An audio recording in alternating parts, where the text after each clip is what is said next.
mendengar orang menilai saya Iya. bahwa saya ini seorang pakar. Hmm.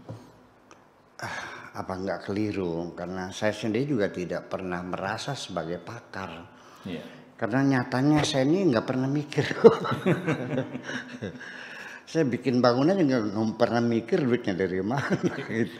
Ya kita berjalan aja gitu. Nah, jadi mungkin kelebihan saya adalah sebagai pakar gitu kata Anda. Sebetulnya saya itu dalam berpikir selalu mulai dari yang paling mudah. Iya. Itu saja persoalannya.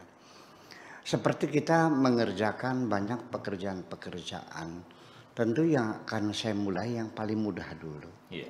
Itu saja. Jadi ibaratnya seperti anak sekolah akan kenaikan kelas. Ada 10 pertanyaan. Pertanyaan pertama sulit, saya tinggal dulu. Nomor 2 sulit, saya tinggal dulu. Nomor 3 mudah, saya jawab dulu nomor 3. Iya. Nomor 4 mudah, saya jawab. 5 jawab, 6 sulit, saya tinggal dulu.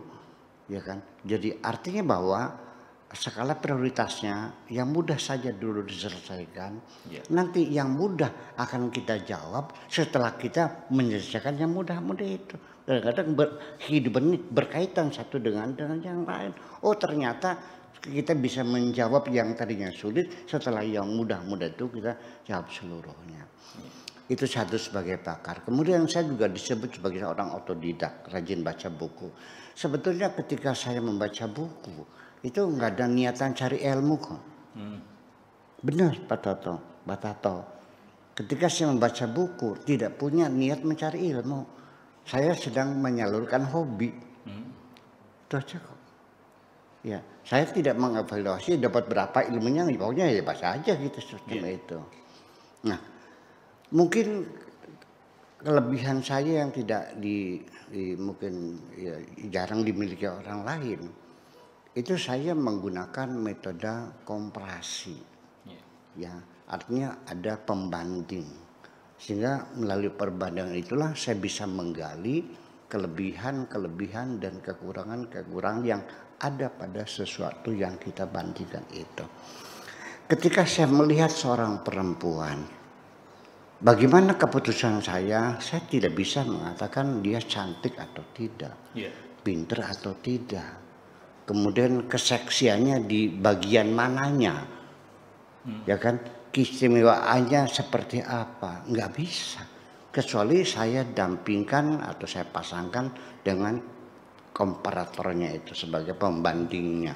Nah, ketika dua perempuan dijejer berdampingan, saya akan menunjukkan bahwa kalau hidung mancung yang ini, yang ini mah hidungnya pesek.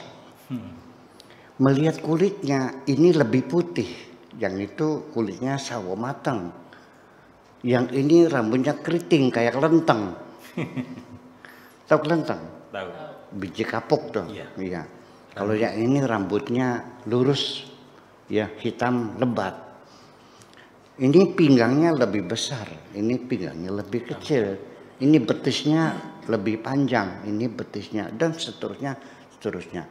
Jadi artinya dengan kita melakukan perbandingan itulah maka kita bisa menemukan kelebihan dan kekurangan yang kita nilai. Ya. Dalam ungkapan bahasa apalagi itu paling suka saya membandingkan satu kata dengan satu kata yang lain. Saya kira mungkin saya sering sekali mengamati hal-hal yang kecil-kecil yang tidak pernah diperhatikan orang. Dan itulah ketika saya ungkapkan, orang itu baru tersadar, oh iya ya, kenapa tidak pernah kita pikirkan. Ya kan begitu. Saya sangat sedih sekali ya ketika saya 8 bersaudara dan kita tahu ibu saya sudah sangat tua. Dia berusaha mencari nafkah sendirian untuk ngasih makan 8 anaknya. Ya, Anda kan sebagaimana tuh ya, memperhatikan nggak?